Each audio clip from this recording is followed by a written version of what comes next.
Welcome everybody to a Maple Leaf Mystery Conference presented by Writers First. First, I'd like to thank the conference organizers for the stellar lineup of guests and the smooth functioning of the online events. We all know how these can go sideways, and this has been wonderful. We want to thank our sponsors, Crime Writers of Canada and Sisters in Crime, Toronto chapter, for their support, as well as the many authors participating in this event. We invite you to visit our online bookstore to check out the terrific books offered by our participating authors, and to support the independent bookstores listed in our Indie Spotlight. My name is Hyacinth Miller. I'm a published author, poet, short story, and nonfiction writer. I began writing stories as soon as I could hold a pen, so that's been a while. What I'd like to do now is ask our esteemed panelists to introduce themselves and speak a bit about their work. And yeah, introduce yourselves, sorry. So we'll start with Anthony. All right. Hi, everybody. My name is Anthony Badulka, and I'm the author of 12 novels, including the Russell Quant mystery series and my latest book that just came out at the beginning of this month called Going to Beautiful. 9 out of the 12 books that I've written are predominantly set in Saskatchewan and have LGBTQ characters as main characters or subsidiary characters. When people have asked me about how do you start writing, one of the things that I always say to them is the first thing you have to do is answer one question, and that's, why do I write? Now, it's a tougher question to answer than you might think, and it gets problematic because it changes over time as you develop and grow and mature as an author and as a person. It can change. I like Hyacinth. I mean, I loved writing since I was a yay kid in the dark ages, but I didn't know my why yet. And for me, it took a couple of decades. But today, I know my why, and that's to write stories that feature underrepresented characters and underrepresented settings in a way that is accessible and entertaining. When Going to Beautiful came out this month, a reviewer who knows that I often write LGBTQ characters said that I kind of really expanded my ability to write about the underrepresented, because she said, you know, within this book, the cast of characters includes a bunch of Ukrainians, a Chinese cafe owner, a transgender best friend, a nun. They all live in Saskatchewan, and almost all of them are over 55 years old. And she fit in more than 2 of those categories. So she was really happy about that, and I was really happy about that. That's terrific, thank you. Liz? Hello, I'm very pleased to be here with this wonderful group of people. My name is Liz Bug, and I'm in Toronto, originally from Saskatchewan, by the way. I have written 3 mystery novels, all featuring and narrated by Callie Barno. She is a lesbian private investigator, lives in Toronto in the Kensington Market area, and she lives a normal, what I considered at the time, a normal life for her station. And she has a best friend who is a Black from Jamaica, gay man who loves to do drag. And occasionally he will help her with a very difficult case. And they have a hilarious, at times, existence. She has a significant other, an Asian woman named Jess. And part of all the novels is the storyline, which is the progression of their relationship. There's also an ex, by the way, June, who is a police officer with the Toronto Police Department. My novels, when I wrote them, I wanted to use the mystery genre as a framework for what I saw happening in society at the time. And I didn't start writing until probably around 2005. And at that time, for those of you who remember, same-sex marriage was being legalized. So that was one of the things that I wanted to deal with on a personal level with Callie Barno, the main character. She managed, because of her queer status, shall we say, she managed to get to her 40s without being legally married, but it's certainly something that she wanted to pursue, finding the right woman. And at the same time, besides the personal level in these books, there were things happening in the world that I wanted to explore, things happening particularly in this environment in Toronto, which is a wonderful place to set a novel.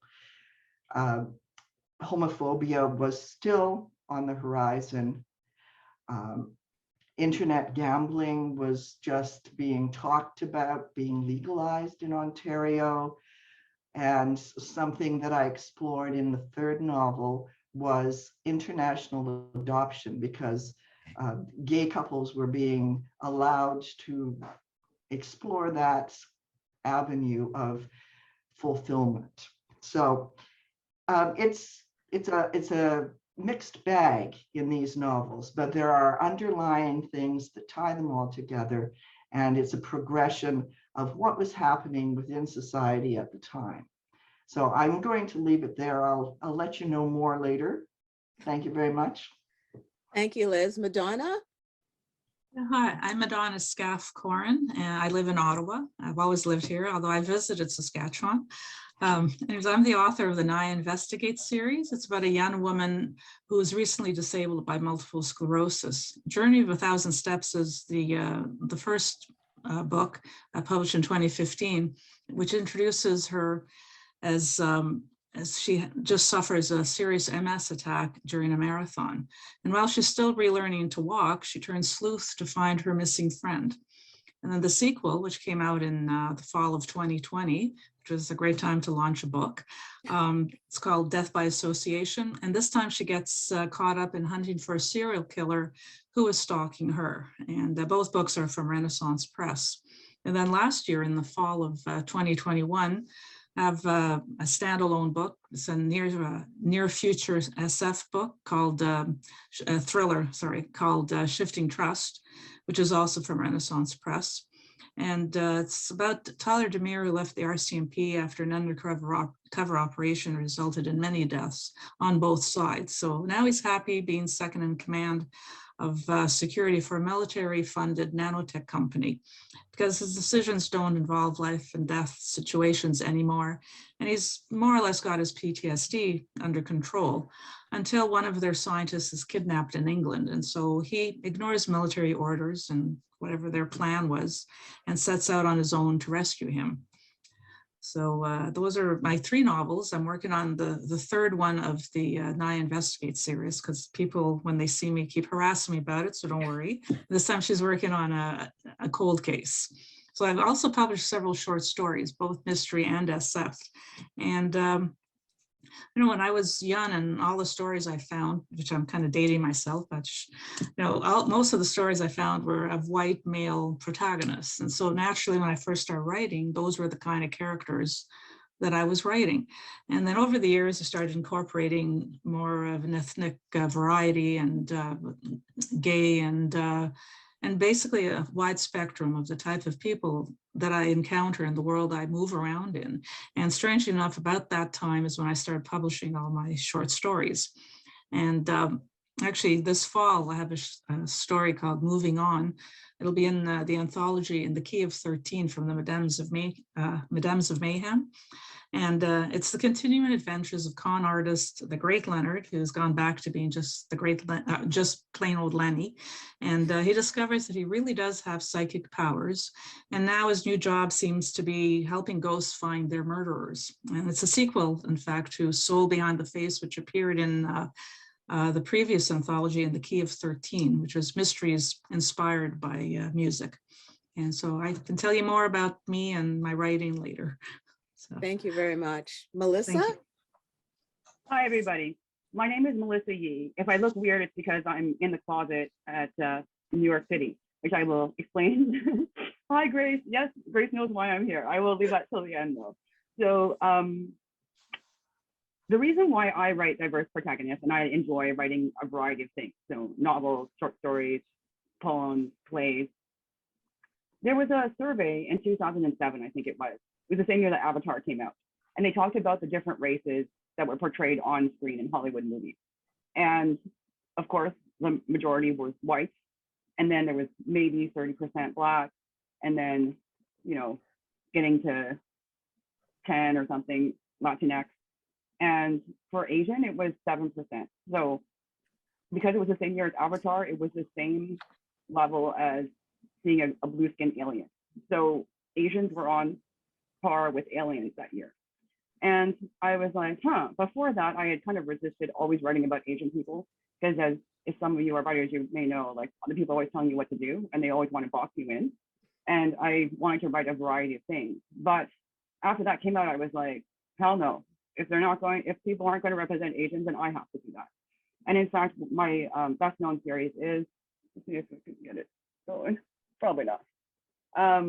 There's the first book of Dr. Hope C. is Code Blue. So I'm an emergency doctor in real life, and I wanted to write about a doctor who was solving crime, as well as saving lives, just because there's not enough to do in the hospital.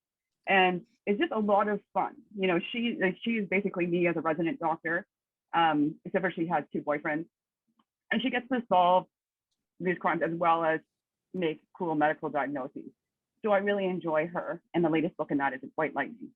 The other book that I have in the bookstore today is Wolf Ice, because I also write fantasy and science fiction and romance, and this one is a more torrid werewolf thriller. Because I was thinking, if you're a werewolf and you live in Montreal or any other big city, where are you going to go at the full moon? Like, are you going to go to the cemetery and then people are going to see you and report you and try and send you to the dog catcher? And I'm like, no. So my protagonist, Lila, wants to buy a new piece of land so that they can own it. So like they're going just over the border to Ontario where it's cheaper and they can be safe. Only it turns out that someone there is plotting against werewolves and has invented a drug that basically enslaves werewolves. So she's fighting for her man, but also for her species, which I find very compelling. I for myself, I don't really like vampires. I'm just like, why would you hang out with dead people? Like, if you could help it. I love dogs. They're warm and furry, and wolves are the next thing over. So I'll always pick werewolves. The reason why I'm in New York is because it's actually related to the Diverse Voices. I won a scholarship. So the International Thriller Writers put out a call for middle grade BIPOC authors. They're like, if you can write a middle grade BIPOC story that has a BIPOC protagonist, then we'll send you to Thriller Fest for free and give you 1,000 American. And so I got the notice and I was like, oh my God, because I was supposed to actually go to a different conference in Victoria.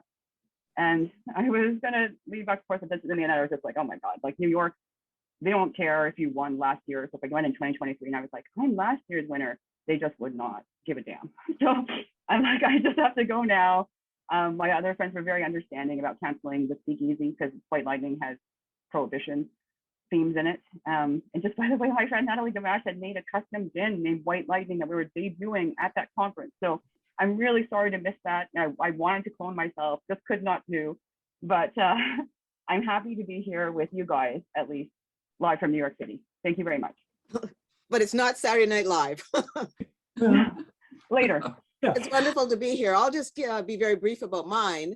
I write about a mixed race, 42-year-old private investigator who starts off because her mother dies, her husband leaves her for a younger woman, she gets fired. So this is not necessarily typical middle-aged women events, but it's happened to people we know. So I tried to throw as much conflict and angst in there because she has to start over. It's called Kenora Reinvented because she's starting over. I have to tell you, it involves a seasoned romance because of course she's in her 40s, her boss, who's ex-police officer, who she works for in the company, you know, toothsome, let's say he is. and they do grown-up stuff. So it's interesting, when I first submitted my book to Romance Writers of America for a debut novel, I got asked why I put a woman, a dark-skinned woman on the cover. And it's like, what? I was gobsmacked. But that was we're talking 2019, when also RWA was blowing up. And it shook me. And I had to really reconsider who writes about what. And here we are, 5 of us who write about people who are ordinary, in the sense that they just live their life. And that's what someone else said to me who'd read it, but her life is so ordinary. She has bills and her car breaks down. It's like, yeah. There's this notion that BIPOC or LGBTQ folks should be different or super or whatever. But I think the common theme I've heard from all of you is that our folks are special. They may be different, but they just live their lives. And we'll come back to that later when we talk about it. And so it took me a while to get used to being my character, whose name is Kenora Tedesco. She thinks she's half Italian, but she's not in the second book. But it puzzled me that people were questioning why her. And so that's a segue into my first question for all of you. What were the reactions you got from folks who read your books? Do you want us to go in the same order, Hyacinth? No, you can just jump in. I think we'll manage politely. Okay, well, since I'm talking, I'll start. When the Russell Kahn books first came out, and the first book came out in 2003, there really was nothing like them in Canadian literature. Not only was I writing a contemporary mystery set in Saskatchewan, but my lead character was a gay man, and it was kind of unheard of. So there's 2 things that surprised me through the course of that series. And the first was the quantity and content of the messages that I was getting. And I think I would have expected it if I had written a coming of age story or a heavy drama or a biography of some sort. But this was, this is a mystery novel, and they weren't cozies, but they were there was a fair bit of humor in them. But the messages I was getting were, they were serious, they were heartfelt, and they were just full of gratitude, because they really needed to see themselves portrayed in a way that had nothing to do with bullying, nothing to do with AIDS, nothing to do with getting beaten up, nothing to do with being shunned by society or thrown out on the street by their family, but just, as Hyacinth just said, just an ordinary guy who's a detective who has a happy life and happens to be gay. And I think that made them feel happy and joyful. The second surprise came for me when I attended my first big writers conference. The second book in the Russell Kahn series won a big award in the US, and I was invited to speak to this at this writers conference. And, kind of like this, we gathered on a panel, but the difference there is that it was, big ballroom, probably 300 to 400 people, and we all did our talking. Eventually it was time for the Q&A. So they set up a microphone in the center of the ballroom. And of course there's crickets because nobody wants to ask the first question. But eventually this guy comes lumbering up from the back of the room and steps up to the microphone, and he directs the first question of the evening to me. Now, my publisher had sort of guided me, saying that, you're going to a writer's conference and your main character is gay, and there could be some uncomfortable questions. So I, girded myself, took a deep breath, and thought, okay, here it comes. And indeed, this guy, just looks me straight in the eye and he says, Mr. Badulka, I would like to know how you ever thought that you could write a successful mystery series with a main character who is from Saskatchewan. That surprised me. It had nothing to do with the fact that the main character was gay. He just thought, how could I ever write something successful about a place that nobody ever heard of before? Surprising. That's terrific. How about you, Melissa? I was actually thinking about this, and I was going to do a counterpoint. So I think the people who are the happiest to see themselves in my book probably are actually doctors. Nurses read a lot of my books too, and they're just like, wow, it's so realistic. They're like, she does a lot of paperwork and stuff like that. For race, I actually don't get that many comments usually. Like, I was happy that one woman was like, oh, now I know better what it's like to be Asian Canadian. So I got a comment from an ally. But the comment that really stuck with me was a writer who was Asian also, who said, there are too many Asian people in this book. So it was my fifth Hope C book, which is Human Remains. And so she's like, she's Asian, her parents are Asian, her brother is Asian, and her boyfriend is Asian. I think that you should make him something else like Jewish. And I was just like, I didn't respond. I felt sad, that for that person, because there's like, we've talked about internalized racism, but that was when I really saw it. Like, and the author was like, and why don't you write more about what it's like to be an immigrant? Because people really like that. And I was like, but I don't know what it's like to be an immigrant. Like, my grandparents came with my parents when they were little. And so that wasn't part of my experience. But again, like, they want you to be the spokesperson for whatever they think is cool or whatever might sell books better. And I was like, okay,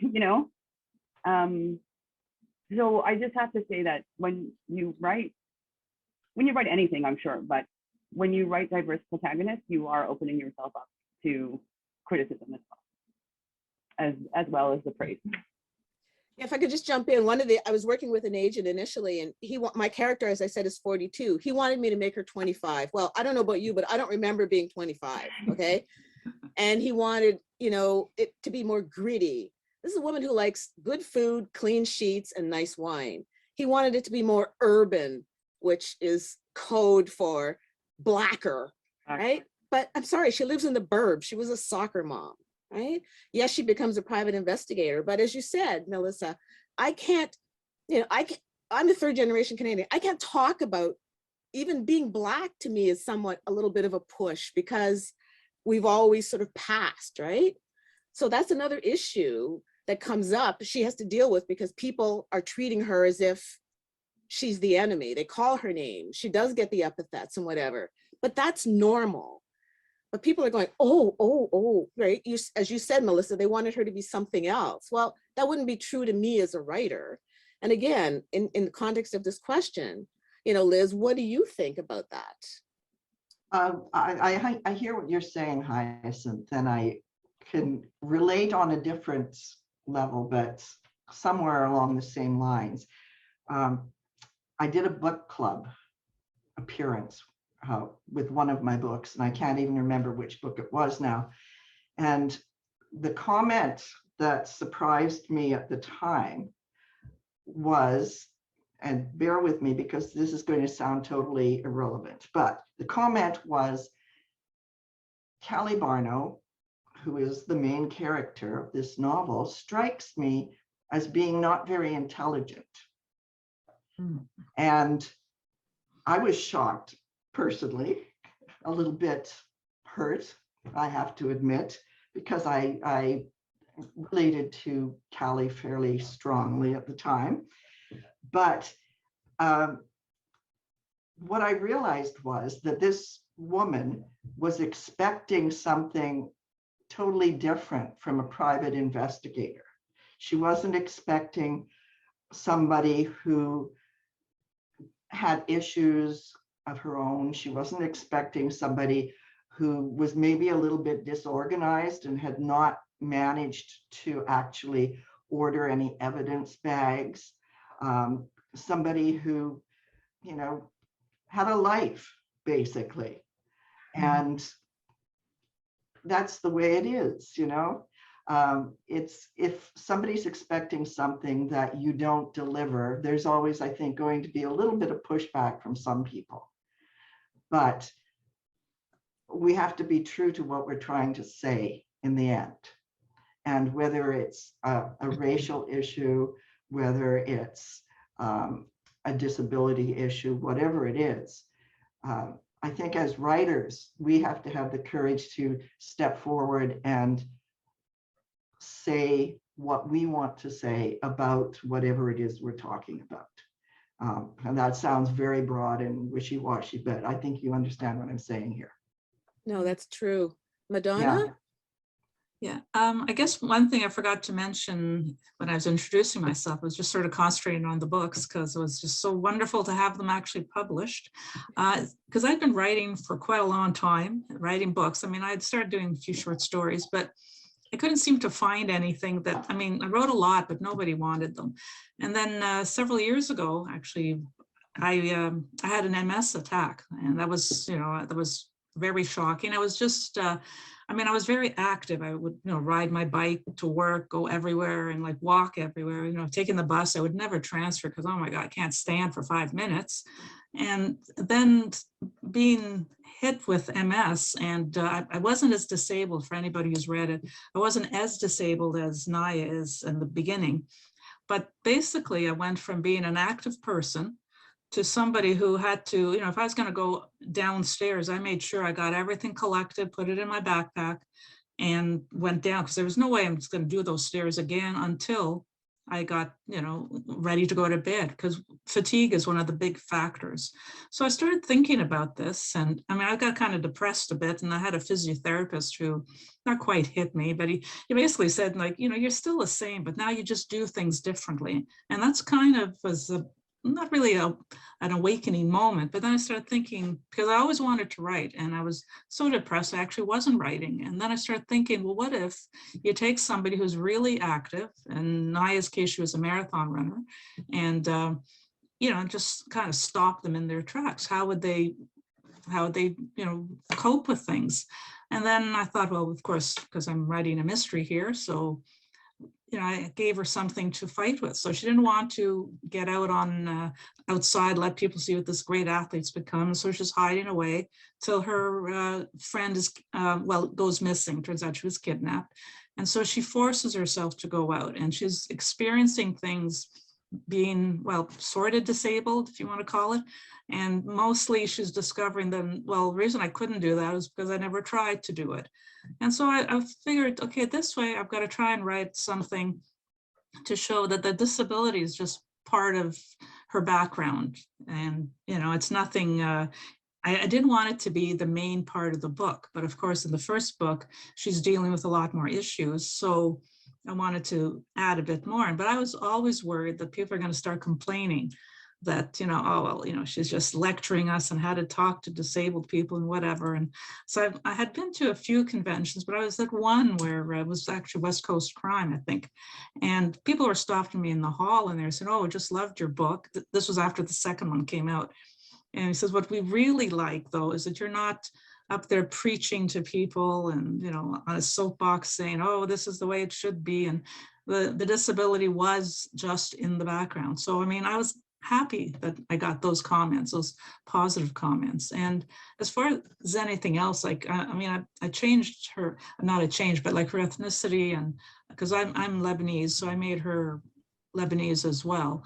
And, I have gay people in my books, and nobody's ever complained about anything. And the only thing they've really commented on is that I didn't really overdo it, and that the disability is, like I said, just part of her, and it's part of it affects the story occasionally, because fatigue will kick in when you least expect it. But so in a way, I was kind of happy. And it's not telling people out there that are listening to, yeah, I want to hear some negative comments, but if you've got any, I don't mind, because I'm working on the third book. So I do want to make sure I don't mess up something. And same thing for Shifting Trust. I mean, most people are, not most, several of the characters have some kind of trauma they're dealing with. So if there's something in there that bothers you or whatever, I do want to know about it. So just build on what you've said, Madonna, and what Melissa said as well, about feeling that you need to write your truth in terms of your characters. How, and not pushing a message. Liz, how would you frame that from your perspective as a writer? That's an interesting question, and not It's not an easy to one. answer. Mhm. I did what I did basically from my gut instinct, I think, is the only way I can describe it. there was always something sitting on my shoulder, which was saying, yeah, do you want to do that? Do you not want to do that? Are you sure? But in the end, I made my choices because I felt strongly enough about what I was saying and about the choices I was making to go forward with them. And I knew that there were certain things that would probably sell more, but that's not what I wanted to deal with. In fact, my editor, after reading my first draft of my first book, the one thing that she said to me, I just about fell off my chair, was, it needs more sex.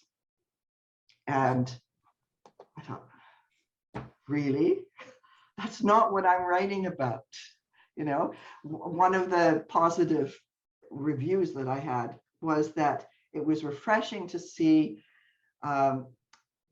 lesbian characters in the ordinary moments between the romance and the ever after. And that is what I was going for. So saying my truth, there's a point where you have to just say, okay, this is it. Take it or leave it. Either you like the book, you don't have to read it, you don't have to buy it, you know. Well, it's interesting. One of the questions in the Q&A was, do you ever feel forced to write for the normal reader in order to be commercially successful? If so, is it getting better? I'll switch that one to Anthony. Yeah, I think it absolutely is getting better. To me, when you are writing about something that isn't considered mainstream, you have to make some decisions about how you want to get your message across, what that message is, and what's the right vehicle for you. And so earlier when I talked about my why, I talked about, wanting to write about the underrepresented, but in a accessible and entertaining way. And I do that because it reflects my life as well. I'm not someone who's going to be in parades or is going to lobby the government or do anything that way. I just show up and, portray myself as who I am. And hopefully you think I'm a nice guy. And, oh, by the way, I'm part of the LGBTQ community. To me, that's the right way for me to put a message forward. When I think back 20 years, which is when the first Russell Quant books came out, it was certainly a harder sell. I think some of the things that I dealt with on the publication of the first few books of that series are almost negligible compared to when Going to Beautiful came out this month. There just isn't really the same, moment. And that's a pretty lovely thing. It is. We've progressed. Melissa? Yes, okay, I was making sure that I was unmuted. Thank you. I wanted to comment on this because it's a big deal. People will always tell you what to write. So an editor will tell you, an agent will tell you, marketing will tell you, and it's usually that you're wrong. And what you need to be able to do is try and write for yourself and to be honest with yourself. Like, yes, you could sell more books, but is that like, and so you have to make, you do have to make this commercial decision. Like, for example, for me with Wolf Ice, the cover designer said, there's an Asian man on your cover. Are you sure you want to show his face because it decreases sales? And I said, he has to stay on the cover. Like I will fight this one. There has to be an Asian man on the cover. That's the entire point. He's the protagonist, right? I mean, like, yeah, like just, because like the idea that you can cut off the person's head and stuff like that, which by the way is bad feng shui. But I was like, no. So in the end, you do have to make some decisions, and sometimes you won't make as much money and you won't make friends. Things are changing though. I mean, so for example, with ITW, they specifically wanted a BIPOC writer, and they wanted a BIPOC protagonist. Those were the rules. So if you deviated from there, then you weren't in the running. So there is a trend. I don't know if I would trust it completely because trends come and go. Like they go on to other things. So if anybody is interested in the controversy, for example, you can look up whitewashing covers where you have a protagonist of color, and then who's on the cover? A white person. And they do it again and again and again. And they're just like, because Black, Asian, Latinx, whatever, won't buy the book. And that's what they say. And then so they only ever deliver white people on the cover. So you don't know whether they sell or not. You know, that's changing. And you think of the success of something like The Hate U Give, which is great. But one thing I was going to say too was that I feel good about having a day job in that I don't have to listen to people who tell me stuff like that. I'm just like, okay, it's not for you. I can support myself without kowtowing to you. And people like use the holy grail is that you can support yourself with your writing, which is awesome. But if it means compromising your principles, then I personally am just like, no, I'm not doing it. In the end, all we have left are the books that and the stories that we've told. And I have to stand by my story. Agreed. Anthony had his hand up. Yeah, I just want to add a little bit too. When I think about when people are advising me, whatever professionals are in my life from a book perspective, I actually get more pressure to set my book someplace other than Saskatchewan rather than change my heroes from being LGBTQ. You know, they say like, set it in New York or LA or even Toronto, but not Saskatchewan. That still seems to be the bigger barrier. Interesting. So here's another question. Oh, sorry, Liz. Very quickly, just encapsulating all of this, being true to yourself. The last manuscript I wrote was set in the States, and the main character was not queer. It's terrible. My agent didn't like it. I don't like it. I was not being true to myself. It's not you. It's definitely not me. I was trying for something that just didn't work. So I learned my lesson. And that is a good lesson. You cannot, in my experience, I can't force fit my characters or the scenario or whatever to fit someone else's notion. It's like I never was good at writing the prompts because it's like it's too much pressure, right? I can't be creative if you make me do it like with these 10 words. But there's a related question. We are seeing more diversity on TV, crime and mystery shows these days. What shows get it right in your eyes and what needs improving?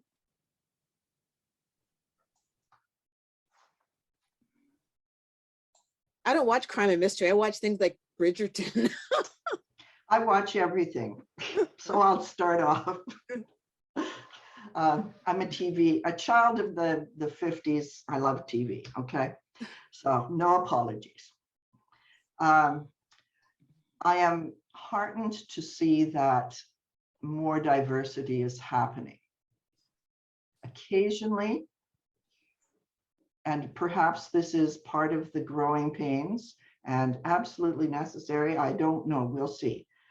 Occasionally I find that, or I personally feel that it's tokenism. And sometimes they, well, fairly frequently, they will go as far, and I'm not going to name shows, but they will go as far as combining their tokens, if you know It's what called the I'm trying buffet to approach to stop, you know. Yes, yes. So rather than just having a transgender person, they will have a Black transgender person, et cetera, et cetera. So that's all I wanted to say. Madonna? Well, I was actually thinking I mean, yeah, I don't know if I'm probably thinking of the same show as you as the Black transgender, but anyways. It was very yes. good, by the way. But Oh, I love the show. Not going to mention any names. great so, character, but yeah, wonderful character. But one thing, I mean, I do see that kind of like if you watch several of the crime shows, you've got your menu there. You've got your big white guy with the chiseled skin, but chin, Yeah. but he's very sensitive. And then you got the black guy, and then you've got, of course, the nerd. And then you always have to have the blonde female who is not dumb. She's the smart one. And you know, that's annoying enough, but then they start throwing in people in wheelchairs. And I don't know, that seemed to bother me more than the, wait a minute, which show is this one? Because, you know, you've got all your characters there, but now like everybody has to have a wheelchair. And I mean, I know you shouldn't be complaining, and it's like you say, growing pains, but it's kind of annoying because it does look like tokenism. It's obvious, I mean, right? It looks fake. but what you really need is a Black woman, half Aboriginal, in a wheelchair, maybe blind. And then you've got Francophone. everybody. Francophone, oh, I'm sorry, I forgot Francophone. That's, and then you Immigrants. got them all. Yeah, And you of got 'em. course. There's a related question. Where do you get the ideas for your characters and their names? Names are important. Words are important. Tell us about your characters' names and why you chose them. I can jump in since I haven't answered a question first. Yep. So Hope C, I was just as random as I was flipping through the names of the medical students. Like they had a sort of phone book for us, and the SZE was the name of one of the medical students, and I was like, what a great name. And I just took that. And I also originally wanted to write a trilogy. So I wanted to write, the first one was Cross My Heart, Hope to Die was the second one, and then Stick a Needle with she was on surgery. And she ended up being named Hope C. Afterwards, I realized that people have so much trouble with her name. Like, it would have been better to have something that was like Lee, or something that she wouldn't, people are always asking me how to pronounce her name and my name, and then they mispronounce both names. So that's something to consider, unfortunately. But, you know, I went to see an English class, and the teacher said, why did you choose that name? Was it because Hope sees things? You know, she can delve into the mystery, and she can, and I was like, wow, that's a good English teacher. I had no idea. Like, I was like, not consciously, but I love it. So I'll just use it from now Take it. on. Yeah. And so from, like, I do try and make names that are a little bit easier to pronounce for the average person now, but you know, in the end, you just pick the names and you run with them. And I do like the fact that it's short. Sometimes I think it's hard to fit a long name on a cover and your name, long name on the cover. So things to think about. That's a good one. Anthony? Yeah. Well, I actually have a name jar. So whenever I come across a name that I think is pretty cool, I just write it down and throw it in the jar. And I have never picked one out of that jar.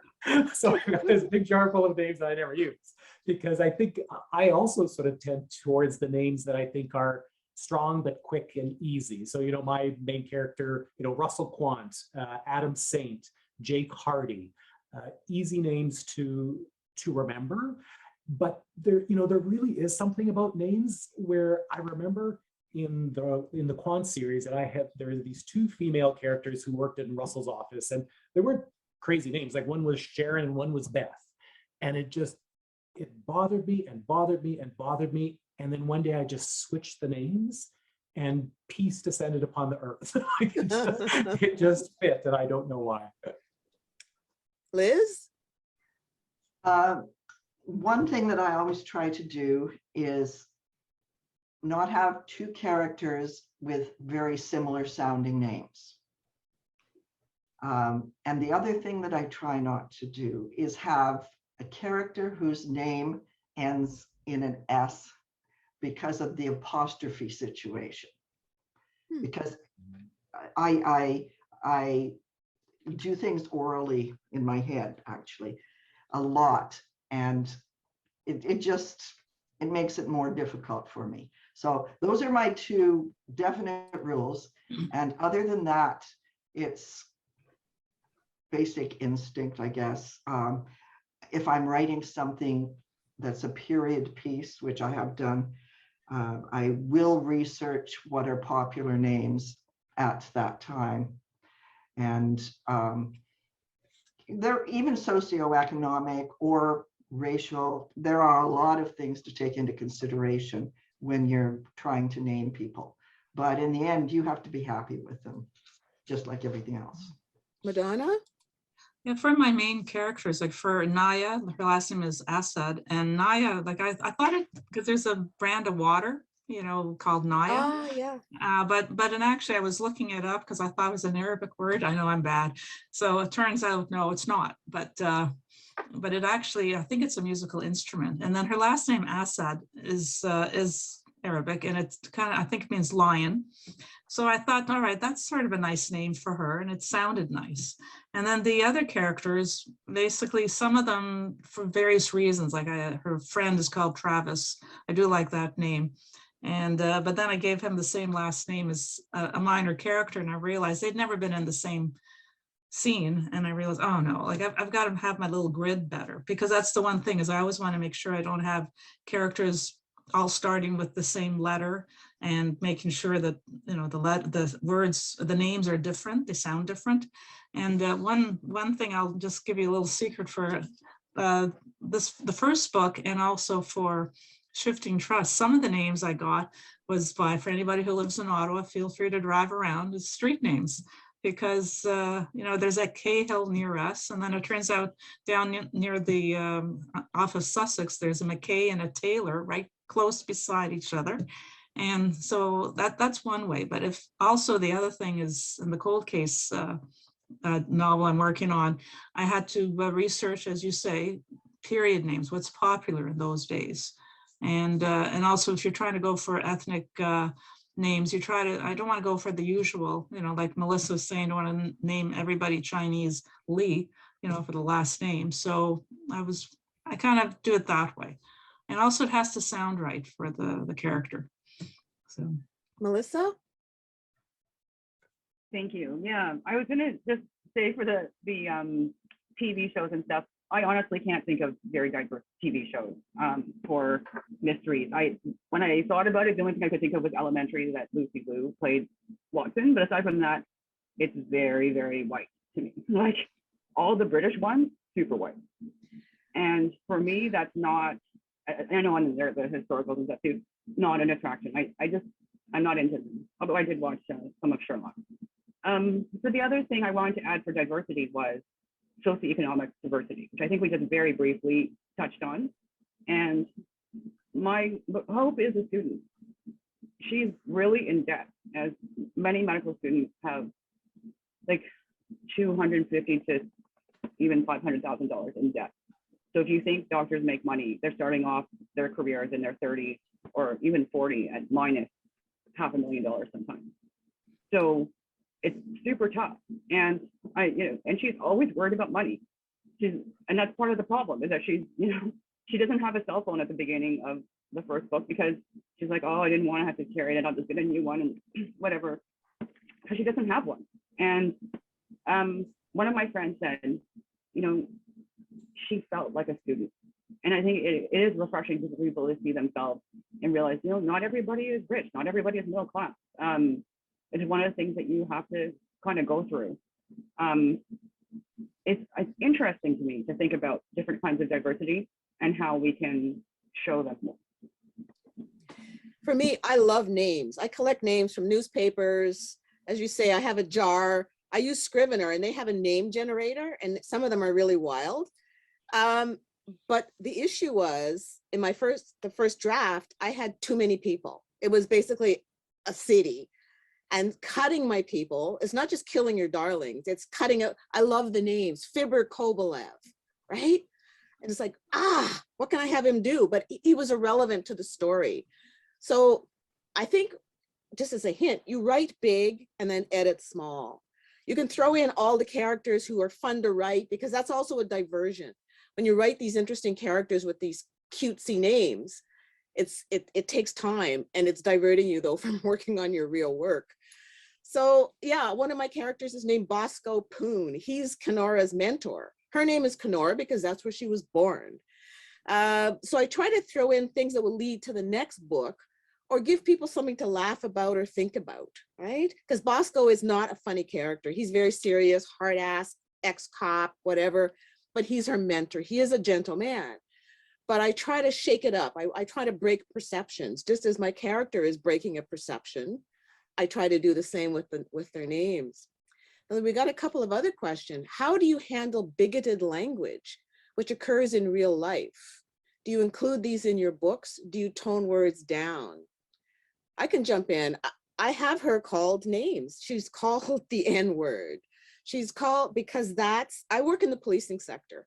That's what happens in real life. So I use some of what I've experienced or observed in my books because it happens. Why is it if I'm driving down the street and someone doesn't like what they see, they call me not just a name, they put black in front of it, right? It's automatic. So that's just sort of because the other question talks about, do you feel representation of our lived experience is easier to do authentically in visual media or in books? So if you can sort of talk about those two questions, how do you deal with the bigoted language and how do you represent authentically your lived experience? I'll go to Anthony. Yeah, well, I think that's a very interesting question about dealing with the bigoted language, because to me, that the whole other side of that is, can I write a certain type of bigoted language because I'm part of the LGBTQ community, but Madonna can't? Or, you know, Hyacinth, can you use a certain word because you're part of that community, but I can't? It's a really, I don't know the answer to that. It's always a challenge, right? To know what's okay. Yeah, no, it really is. It's difficult. And I came up against this in the editing of Going to Beautiful about writing accents.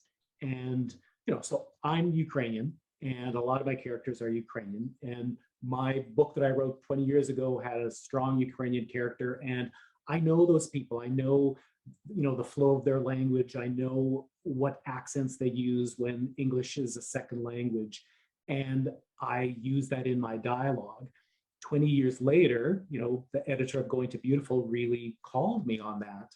And we had a big discussion about, can I do that because I'm Ukrainian, or should I not do it at all? And if I do it for my Ukrainian characters, should I do it for my, you know, South Asian characters or my Indigenous characters? It's a really tricky thing. Liz and then Melissa. When Anthony just started speaking regarding this question, I totally agree with you, because that's exactly how I feel when I'm writing.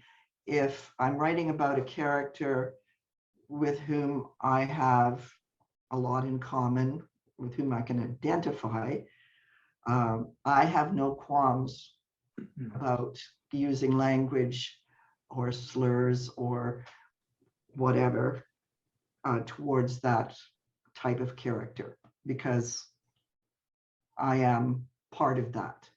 I am part of that community.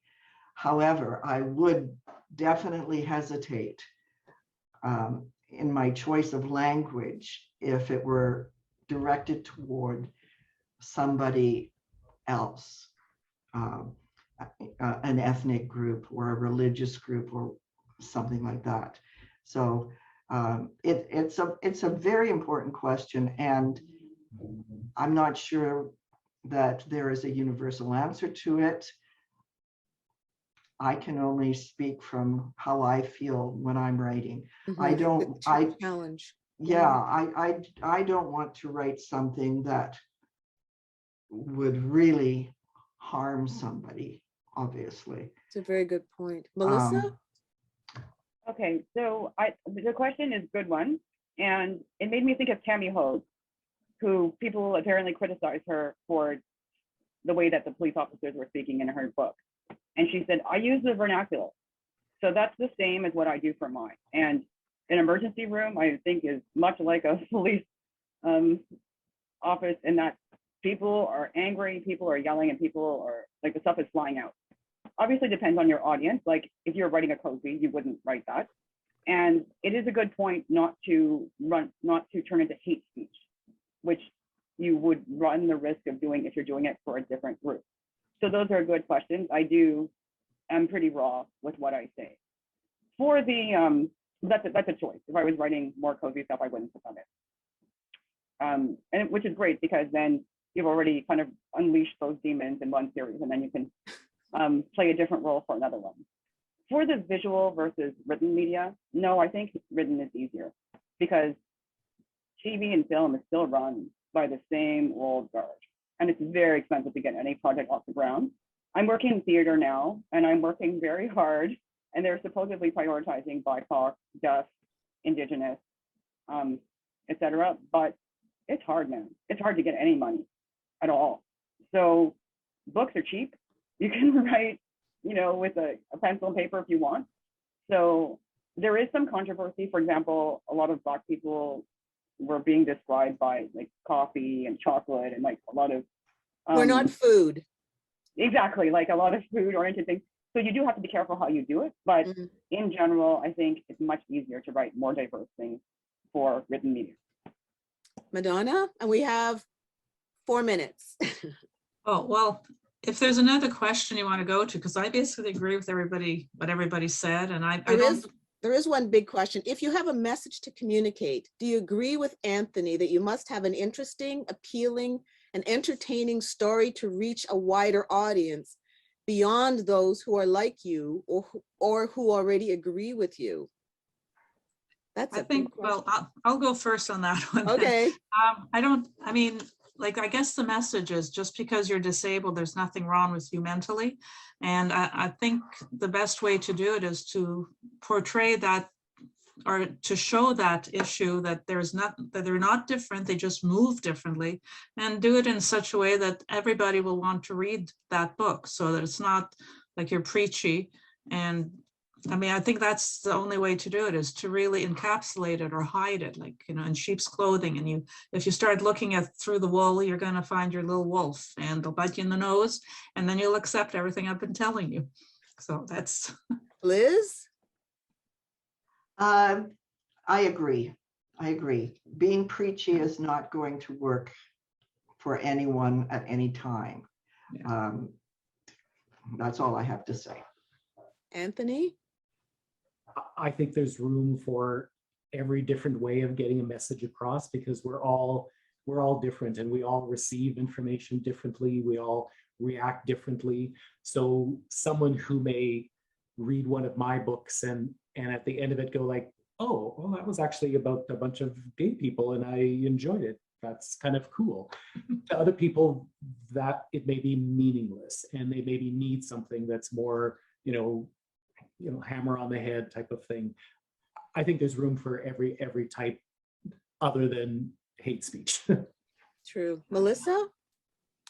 I would say, of course. It just reminds me of what my dad said, that you have to work twice or 3 times as hard as the next person, because they'll want to close the door. They're looking for an excuse to put down your manuscript, to not publish it.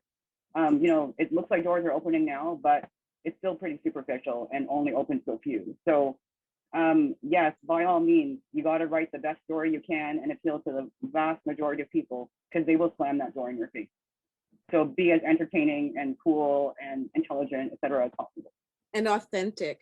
So that's a great segue. I'm the incoming chair of Crime Writers of Canada. And one of my objectives is to expand the diversity and inclusivity of our membership, because we're still fairly traditional. And there are writers out there, young, LGBTQ, geographically, culturally, religiously.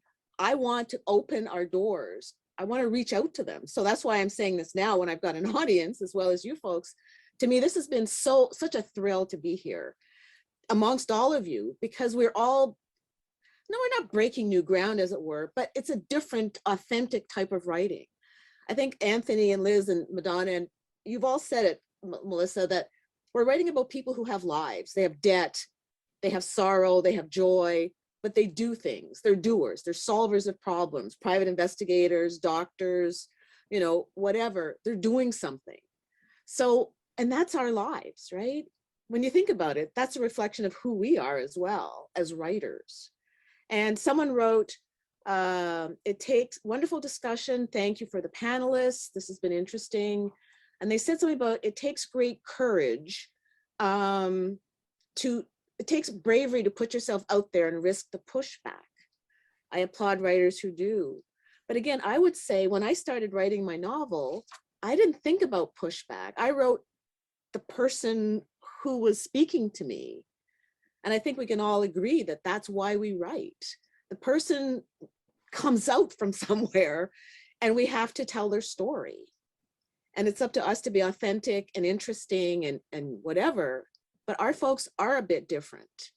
But in that sense, they're part of a larger society, and that's what we have to, I don't want acceptance. I just want people not to pay attention in the sense that we're part of the larger whole. So just read it as it's interesting and good and exciting, and there's a solution and it's beautiful, but it's okay, right? So for the audience, I think you've heard our message that yes, we can do this. We need to hear more about diversity because that's what Canada especially is about. We're all different. We're all from somewhere.